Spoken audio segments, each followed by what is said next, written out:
નમસ્તે વિદ્યાર્થી મિત્રો, હું છું ભાર્ગવ લાઠિયા અને સ્વાગત છે તમારું ફરી પાછું આપણી આ એજ્યુકેશનલ એક્સપર્ટ યુટ્યુબ ચેનલ ઉપર. આજે આપણે ધોરણ 10માં વિષય વિજ્ઞાન અને ટેકનોલોજીમાં લિબર્ટી પેપર સેટ 2026માં પ્રશ્નપત્ર 3નું સોલ્યુશન જોવાના છે, જેના ઓલરેડી 3 વિભાગ આવી ગયા છે, વિભાગ A, B અને C. બરાબર, તમે ન જોયા હોય તો નીચે લિંક આપેલી છે, ત્યાં જઈને જોઈ શકો છો. ચાલો શરૂઆત કરીએ વિભાગ ડી માં. પહેલો સવાલ કે ભાઈ વિરંજન પાવડરની બનાવટ માટેની રાસાયણિક પ્રક્રિયા દ્વારા સમજાવો અને એના બે ઉપયોગો લખો. તો વિરંજન પાવડર એટલે બ્લીચિંગ પાવડર. બરાબર, કેવી રીતના બને? તો કે સોડિયમ ક્લોરાઇડના જલીય દ્રાવણના વિદ્યુત વિભાજનથી, સોડિયમ ક્લોરાઇડ એટલે NaCl એના દ્રાવણનું તમે જલીય દ્રાવણ એનું વિદ્યુત વિભાજન કરો એટલે એમાંથી તમને NaOH બનતો હતો, હાઇડ્રોજન વાયુ છૂટો પડે અને ક્લોરીન વાયુ છૂટો પડે. એ ક્લોરીન વાયુની શુષ્ક ફોડેલા ચૂના એટલે CaOH2 સાથેની પ્રક્રિયા કરો એટલે બ્લીચિંગ પાવડર બને. CaOH2 plus Cl2 it gives CaOCl2 plus H2O. અહીંયાથી H2 અને અહીંથી O દૂર થઈ જાય, બે O છે ને મને એક દૂર થાય તો CaO અને Cl2 જોડાય. બ્લીચિંગ પાવડરનું સૂત્ર CaOCl2 છે અને તેનું રાસાયણિક નામ કેલ્શિયમ ઓક્સીક્લોરાઇડ. ઉપયોગોની વાત કરો તો ટેક્સટાઇલ ઉદ્યોગમાં સુતરાઉ અને લિનનના વિરંજન એટલે બ્લીચ કરવા, કાગળ ઉદ્યોગમાં લાકડાના માવાને બ્લીચિંગ કરવા, કાગળ બનાવવામાં આવે પણ એનો જે રગડો હોય, માવો હોય, એનો રંગ ગ્રે આજુબાજુ હોય, ન્યૂઝપેપરનો જે કાગળ આવે એવો રંગ હોય, પણ આપણે નોટબુકના પેજ તો એકદમ વ્હાઈટ આવે. બરાબર, તો એમાં બ્લીચિંગ નાખે જેથી કરીને એ એકદમ રંગવિહીન થઈ જાય, સફેદ. અને લોન્ડ્રીમાં ધોવાયેલા કપડાના વિરંજન માટે વપરાય. કપડા ધોવાયેલા હોય એની યારે કોઈ વ્હાઈટ કપડામાં કોઈ અન્યના ડાઘ પડી ગયા છે તો એના વિરંજન માટે. પીવાના પાણીને જંતુરહિત કરવા માટે અને રાસાયણિક ઉદ્યોગોમાં ઓક્સિડેશન કરતા તરીકે બ્લીચિંગ પાવડરને વાપરવામાં આવે છે. ચાલો 48માં 2 છે, એમાં પહેલું મનુષ્યના પાચન તંત્રમાં pH નું મહત્વ જણાવો. તો કે ખોરાકના પાચન માટે જઠર એ અગત્યનો ભાગ ભજવે. જ્યારે ખોરાક જઠરમાં પ્રવેશે છે ત્યારે જઠરમાંથી હાઇડ્રોક્લોરિક એસિડ ઉત્પન્ન થાય. બરાબર, હવે આ હાઇડ્રોક્લોરિક એસિડની જે pH છે ને 1 થી 3 ની વચ્ચે બદલાતી, અને આ એસિડ જઠરને કાંઈ પણ નુકસાન પહોંચાડ્યા વગર ખોરાકનું પાચન છે તે કરે છે. હવે ખાસ કરીને જ્યારે તમે માંસ, ઈંડા, માછલી જેવા વધુ પ્રોટીન ધરાવતા ખોરાકનું જ્યારે પાચન કરવાનું હોય ત્યારે, અથવા તો જ્યારે શરીરમાં આપણને અપચો થાય ત્યારે જઠરની અંદર વધારે પ્રમાણમાં એસિડ ઉત્પન્ન થાય અને જેના કારણે જઠરમાં દુખાવો કે બળતરા થાય, જેને એસિડિટી કહેવાય. અને આ એસિડિટીના ઉપચાર માટે બેઝિક પદાર્થો લેવામાં આવે જેને એન્ટાસિડ એટલે કે પ્રતિ એસિડ કહેવાય, જે જઠરમાં રહેલા વધારાના એસિડનું તટસ્થીકરણ કરે. એન્ટાસિડ તરીકે ખાવાનો સોડા એટલે કે બેકિંગ સોડા અથવા તો મિલ્ક ઓફ મેગ્નેશિયાનો ઉપયોગ કરવામાં આવે છે. અને બીજો સવાલ હતો પીએચમાં ફેરફારને કારણે દાંત કેવી રીતે સડે? તો દાંતના ક્ષયનમાં, કે જ્યારે મોંના અંદરના ભાગની જે પીએચ છે એ 5.5 કરતા ઘટી જાય ત્યારે દાંતનું ક્ષયન શરૂ થાય. દાંતની સૌથી બહારનું આવરણ એ કેલ્શિયમ ફોસ્ફેટનું બનેલું હોય છે. બરાબર, અને તે પાણીમાં ઓગળતું નથી, પરંતુ જ્યારે મોંના અંદરના ભાગની પીએચ 5.5 કરતા ઘટી જાય ત્યારે પડ ખવાય. અંદરનું પીએચ 5.5 થી ઓછી થાય. હવે પ્રશ્ન છે 5.5 થી ઓછી થાય ક્યારે? તો કે મોંમાં હાજર રહેલા જે બેક્ટેરિયા છે એ જમ્યા બાદ મોંમાં બાકી રહી ગયેલા જે ખોરાકના કણો અને શર્કરા હોય એનું વિઘટન કરી અને એસિડ ઉત્પન્ન કરે, અને જે દાંતના ક્ષયન માટે જવાબદાર છે. આથી ખોરાક ખાધા પછી દાંતને સાફ છે તે કરવા જોઈએ, અને દાંત સાફ કરવા માટે વપરાતી ટૂથપેસ્ટમાં કે દંતમંજન પાવડરમાં બેઝિક પદાર્થો હોય જે વધારાના એસિડનું તટસ્થીકરણ કરે અને જેનાથી સડો થતો અટકાવી શકાય. બરાબર, ચાલો 49મો છે, એમાં 2 એસ્ટરીકરણ અને ઇથેનોઇક એસિડના ગુણધર્મો. ચલો એસ્ટરીકરણ, પહેલા તો ખનિજ એસિડ ની હાજરી. ખનિજ એસિડ એટલે જે અકાર્બનિક એસિડ છે HCl, HNO3, H2SO4, આ બધા એને અકાર્બનિક એસિડ કહેવાય. તો ઉદ્દીપક તરીકે આ વાપરવાના. ઉદ્દીપક એટલે પ્રક્રિયામાં ભાગ ન લે પણ પ્રક્રિયાની ઝડપ વધારે એને ઉદ્દીપક કહેવાય. જો એની હાજરીમાં આલ્કોહોલ અને કાર્બોક્સિલિક એસિડ, આલ્કોહોલ એટલે ક્રિયાશીલ સમૂહ OH હોય અને કાર્બોક્સિલિક એસિડ એટલે COOH હોય, એની વચ્ચે પ્રક્રિયા થાય એટલે એસ્ટર બને. એસ્ટર એટલે જેમાં COO હોય આવો ક્રિયાશીલ સમૂહ એને એસ્ટર કહેવાય. તો એ પ્રક્રિયાનું નામ છે એસ્ટરીકરણ. જેમ કે ઇથેનોલની તમે ખનિજ એસિડ ઉદ્દીપકની હાજરીમાં ઇથેનોઇક એસિડ સાથે પ્રક્રિયા કરો તો એમાંથી ઇથાઇલ એસિટેટ, કાઉન્સને ઉલટાઈ નાખો, અથવા ઇથાઇલ ઇથેનોએટ બને છે અને પાણી દૂર થાય. જેમ કે CH3CH2OH ઇથેનોલ, CH3COOH. હવે અહીંયાથી H+ દૂર થાય એટલે આ O- બને અને અહીંયાથી OH- દૂર થાય એટલે આ કાર્બન પ્લસ બને. તો H+ OH- એટલે પાણી દૂર થાય અને જે CH3COO નું માઇનસ છે એ આ CH2 આરે જોડાય અને CH3. તો CH3CH2COO CH3 અથવા ઉલટાવીને લખો તો પણ સાચું પડે. આ પ્રમાણે જેનું નામ ઇથાઇલ એસિટેટ અથવા ઇથાઇલ ઇથેનોઇટ. તો કે એસ્ટર એ મીઠી ફળ જેવી સુગંધ ધરાવતા સંયોજન છે. મીઠી સુગંધ ધરાવે એટલે તે અત્તર બનાવવા અને સ્વાદ ઉત્પન્ન કરતા પદાર્થ એટલે કે ફ્લેવર પદાર્થ તરીકે ઓળખાય છે. એની બનાવટ માટે વપરાય છે. અને એના ગુણધર્મોની વાત કરીએ ભૌતિક, તો કે તે રંગવિહીન અને તીવ્ર ખટાશ યુક્ત વાસ ધરાવતું પ્રવાહી છે. તેના પાણીમાં બનાવેલા 5 થી 8% સાંદ્રતાનું દ્રાવણ એને વિનેગર અથવા સરકો કહેવાય. એટલે કે સરકો 5% થી 8% એમાં એસિડ હોય, બાકીનું બધું પાણી હોય. ચાલો, તેનું ગલન બિંદુ 290 કેલ્વિન જેટલું નીચું છે અને એટલે શિયાળામાં કે ઠંડી આબોહવામાં એ થીજી જાય. આથી તેને ગ્લેસિયસ એસિટિક એસિડ પણ એને કહેવાય અને ઉત્કલન બિંદુ 391 કેલ્વિન છે અને તે નિર્બળ એસિડ છે. સાહેબ એવું એસિડ કે એના જલીય દ્રાવણમાં H+ આયન ઓછા મુક્ત કરે, આ H+ અહીંથી ઓછું મુક્ત કરે એને નિર્બળ એસિડ કહેવાય. 50મું, પ્રકાશ સંશ્લેષણ શું છે અને એનું સંતુલિત સમીકરણ લખો અને ખુલ્લું વાયુરંધ્ર અને બંધ વાયુરંધ્રની આકૃતિ. તો વ્યાખ્યા કે ક્લોરોફિલ ધરાવતા સજીવો સૂર્યપ્રકાશની હાજરીમાં પાણી અને કાર્બન ડાયોક્સાઇડનો ઉપયોગ કરી અને કાર્બોદિત સ્વરૂપે પોતાનો ખોરાક બનાવે. આ ક્રિયા એને પ્રકાશ સંશ્લેષણ કહેવાય.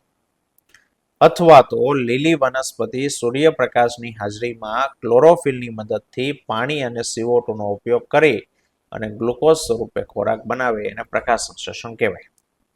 6CO2 + 12H2O, સૂર્યપ્રકાશ ક્લોરોફિલની હાજરીમાં C6H12O6, 6O2 અને 6H2O. અને એની આકૃતિ તો કે આ પ્રમાણે. આ ખુલ્લું વાયુરંધ્ર, આ બંધ વાયુરંધ્ર. ચાલો, 51મો છે માનવના પાચન તંત્રની આકૃતિ દોરો અને પાચન તંત્રના મુખ્ય અંગો વિશે સમજ આપો. તો કે સૌથી પહેલા મુખથી લઈને મળદ્વાર સુધીનો સળંગ માર્ગ એને પાચન માર્ગ, પાચન નળી કે પાચન ગુહા કહેવાય. આકૃતિમાં જોવો એટલે ખ્યાલ આવે. અહીંયા મુખ, અહીંયાથી શરૂ કરી અને રસ્તો આખો સળંગ છે. નાનું આંતરડું, ગૂંચળું, બરાબર, પછી મોટું આંતરડું થી લઈને મળાશય અને મળદ્વાર સુધીનો આખો રસ્તો એને પાચન માર્ગ કહેવાય. પાચનની ક્રિયા સાથે સંકળાયેલા અંગોથી જે બનેલું તંત્ર છે એને પાચન તંત્ર કહેવાય. મનુષ્યના પાચન તંત્રમાં મુખ, અન્નળી, જઠર, નાનું આંતરડું, મોટું આંતરડું, મળાશય, મળદ્વાર આટલા તો અંગો છે. સાથે સાથે ખોરાકને પાચન કરવામાં મદદ કરતી ગ્રંથિઓ એટલે સહાયક ગ્રંથિ જેવી કે લાળ, યકૃત અને સ્વાદુપિંડનો સમાવેશ થાય. હવે આપણે જે ખોરાક ખાઈએ છીએ એ પાચન માર્ગમાંથી પસાર થાય ત્યારે એનું નાના નાના કણોમાં રૂપાંતર થાય. હવે એમાં પહેલું મુખમાં થતું પાચન. તો કે સૌ પ્રથમ હાથ દ્વારા ખોરાકને મુખમાં મૂકવામાં આવે. મુખમાં દાંત છે, જીભ છે અને લાળ ગ્રંથિ છે. એમાં દાંત ખોરાકને કાપે, ચાવે અને એને દળવાનું કામ કરે, જેથી ખોરાકનું નાના નાના ટુકડામાં રૂપાંતર થાય. લાળ ગ્રંથિ જે છે એમાંથી લાળ રસ ઉત્પન્ન થાય અને એ લાળ તો કે પાણી જેવું પ્રવાહી છે, જે ખોરાકને પોચો અને ભીનો કરે, જેથી એને સરળતાથી ગળી શકાય. હવે લાળમાં એક ઉત્સેચક છે, નામ છે એનું એમાઇલેઝ. ઉત્સેચક શું કરશે તો કે મોટા અણુને તોડીને નાના અણુમાં રૂપાંતર કરવામાં મદદ કરે. એ શું કરે તો કે ખોરાકમાં રહેલો જે સ્ટાર્ચ એટલે કાર્બોદિત છે ને એનું શર્કરા કે માલ્ટોઝમાં રૂપાંતર કરે અને જીભ જે છે એ લાળ રસની સાથે ખોરાકને મિશ્ર કરે. હવે આવી રીતના ખોરાક જઠરમાં આવે અન્નનળીમાંથી, તો જઠરમાં પાચન. તો કે જઠરની દિવાલમાં જઠર ગ્રંથિ આવેલી હોય, જેમાંથી જઠર રસ ઉત્પન્ન થાય અને જઠર રસ હાઇડ્રોક્લોરિક એસિડ, શ્લેષ્મ અને પેપ્સિનનું મિશ્રણ છે. હાઇડ્રોક્લોરિક એસિડ શું કામ કરશે તો કે જે ખોરાક આવ્યો છે જઠરમાંથી એને એસિડિક બનાવે, મુખમાંથી આવ્યો છે એને એસિડિક બનાવે, તથા ખોરાકની સાથે પ્રવેશેલા બેક્ટેરિયા સૂક્ષ્મજીવોનો નાશ કરે. નિષ્ક્રિય પેપ્સિનોજનનું સક્રિય પેપ્સિનમાં રૂપાંતર કરે, જે ઉત્સેચક છે, અને ખોરાકના પાચન માટે એસિડિક માધ્યમ પૂરું પાડે છે અને કેટલાક અદ્રાવ્ય ક્ષાર એને ઓગાળે છે. શ્લેષ્મ તો કે જઠરની દિવાલને હાઇડ્રોક્લોરિક એસિડ અને પેપ્સિનથી રક્ષણ આપે, કારણ કે હાઇડ્રોક્લોરિક એસિડ જઠરને તો બળતરા થાય, તો એનાથી રક્ષણ આપે. અને પેપ્સિન પ્રોટીનનું પાચન કરે, તો જઠરની દિવાલમાં જે પ્રોટીન હશે એને પાચવી નાખે. તો એવું ન થાય એટલે શ્લેષ્મ રક્ષણ કરે. અને પેપ્સિન એ પ્રોટીનનું અંશતઃ એટલે કે થોડુંક પાચન કરે. અને આમ અર્ધપાચિત ખોરાક અહીંયા સ્નાયુ આવેલા હોય, ખાસ જેને મુદ્રિકા સ્નાયુ કહેવાય અથવા નિજઠર વાલ કહેવાય, એના દ્વારા નાના આંતરડામાં આવે. નાનું આંતરડું તો કે પાચન માર્ગનું સૌથી લાંબુ અને ગૂંચળામય અંગ છે.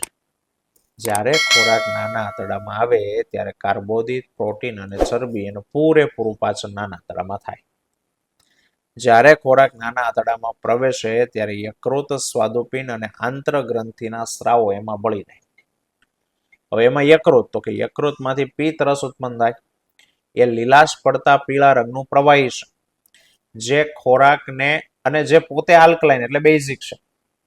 જઠરમાં એસિડ ભળ્યું હતું એટલે ખોરાક એસિડિક થયો હતો ને, તો એ જઠરની અંદર પ્રવેશેલો જે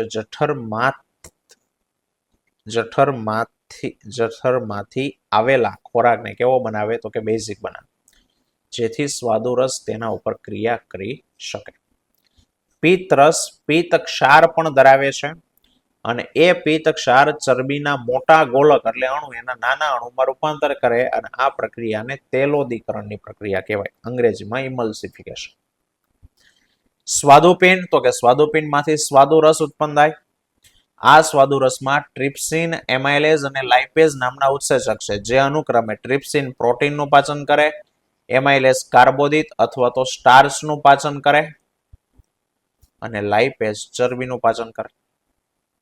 અને આંતરગ્રંથિ તો કે સાહેબ આંતરગ્રંથિમાંથી આંતરરસ ઉત્પન્ન થાય અને એના જે ઉત્સેચકો છે એ પ્રોટીનનું એમિનો એસિડમાં, કાર્બોદિતનું ગ્લુકોઝમાં અને ચરબીનું ફેટી એસિડ અને ગ્લિસોલમાં રૂપાંતર. આમ પાચિત ખોરાકનું શોષણ નાના આંતરડા દ્વારા થાય અને પાચિત ખોરાકના શોષણ માટે અસંખ્ય રસાંકુરો આવ્યા હોય. એ રસાંકુરો શું કરે, સપાટીનું ક્ષેત્રફળ વધારે અને શોષાયેલો ખોરાક એને રુધિર વાહિની દ્વારા રુધિરમાં ભેળવી દે, જ્યાં તે સમારકામ, વૃદ્ધિ અને શક્તિ મેળવવા માટે ઉપયોગમાં લેવાય. અને હવે જે બીજો છે બધો અપાચિત ખોરાક છે, જે નાના આંતરડામાંથી મોટામાં આવે.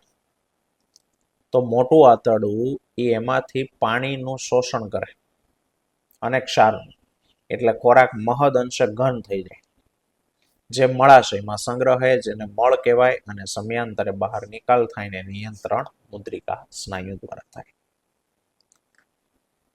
52માં કહે છે કે એક વ્યક્તિ પુસ્તકાલયમાં બેઠી છે.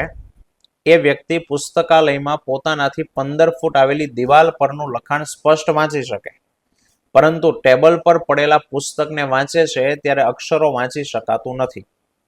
તો પહેલો સવાલ, તે વ્યક્તિ કઈ ખામીથી પીડાતું હશે? તો મિત્રો એને ગુરુ દ્રષ્ટિ કહેવાય. દૂરનું દેખાય, નજીકનું નહીં દેખાય.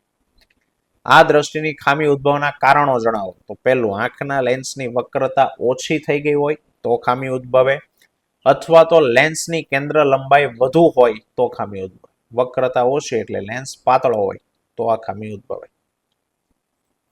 અને એનું નિવારણ કેમ થાય એને આકૃતિ દોરો. તો સાહેબ એનું નિવારણ માટે યોગ્ય કેન્દ્ર લંબાઈ બહિર્ગોળ લેન્સ વાપરવો પડે. આ એની આકૃતિ. બરાબર. કારણમાં એક બીજું, આંખનો ડોળો નાનો થઈ ગયો હોય તો પણ આ થાય. 53 છે ઘરેલું પરિપથની નામ નિર્દેશન વાળી આકૃતિ દોરો. ચલો તો એ ઘરેલું પરિપથ, એની અંદર આ બે તાર, જેમાં એક લાલ તાર, બીજો કાળો તાર. કાળા તારમાં પ્રવાહ રિટર્ન આવતો હોય. આ ઘરનું ઇલેક્ટ્રિસિટી માના બોર્ડનો ફ્યુઝ, એટલે તમારું સોસાયટીની અંદર જે મીટર પેટી લાગી હોય ને એ, મીન્સ કે સોસાયટીમાં 2-3 મકાન વચ્ચે હોય ને પેટી, જમીનનો અંડરગ્રાઉન્ડ હોય તો એ, અને થાંભલો હોય તો આ થાંભલો, એટલે એ કંપનીનો ફ્યુઝ. પછી ત્યાંથી તાર આવે આપણા મીટરમાં. મીટરની બાજુમાં મેઇન સ્વિચ હોય અને એમ પેલું ફ્યુઝ વાળું ખાનું, અને પછી ત્યાંથી બોર્ડમાં આવે, એમાં પ્લગ 3 અને એમાં 3 સ્વિચ. બરાબર. એમાં જે ઉપરનો પ્લગમાં જે છિદ્ર હોય એ અર્થિંગ વાયર માટેનું હોય, એની હારે અર્થિંગ વાયર જોડ્યો હોય. અને ઘરેલું પરિપથમાં બીજો સવાલ, ફ્યુઝ અને અર્થિંગ વાયરનું મહત્વ સમજાવો. તો તમામ ઘરેલું પરિપથમાં ફ્યુઝ એ એક મહત્વનો વિદ્યુત ઘટક છે. તે શોર્ટ સર્કિટ અને ઓવરલોડિંગને કારણે થતા નુકસાન, જેવા કે આગ લાગવી, શોક લાગવો વગેરે જેવી ઘટનાને એનાથી અટકાવી શકાય. પરિપથમાં વિદ્યુત પ્રવાહ અમુક મર્યાદા કરતા જ્યારે વધી જાય તો ફ્યુઝનો તે જે તાર છે ને પીગળી જાય. અને ફ્યુઝ વાયર એ નીચા ગલન બિંદુ વાળો ટૂંકો અને પાતળો ટીન પ્લેટેડ તાંબાનો તાર છે. બરાબર. હવે અર્થિંગ વાયર, તો કે સામાન્ય રીતે લીલા રંગનું અવાહક આવરણ ધરાવતો જે વાયર છે એને અર્થિંગ વાયર કહેવાય. અને તેનો ઉપયોગ તો કે ધાતુનું આવરણ ધરાવતા વિદ્યુત સાધનોમાં સુરક્ષાના સંદર્ભમાં એનો ઉપયોગ કરવામાં આવે.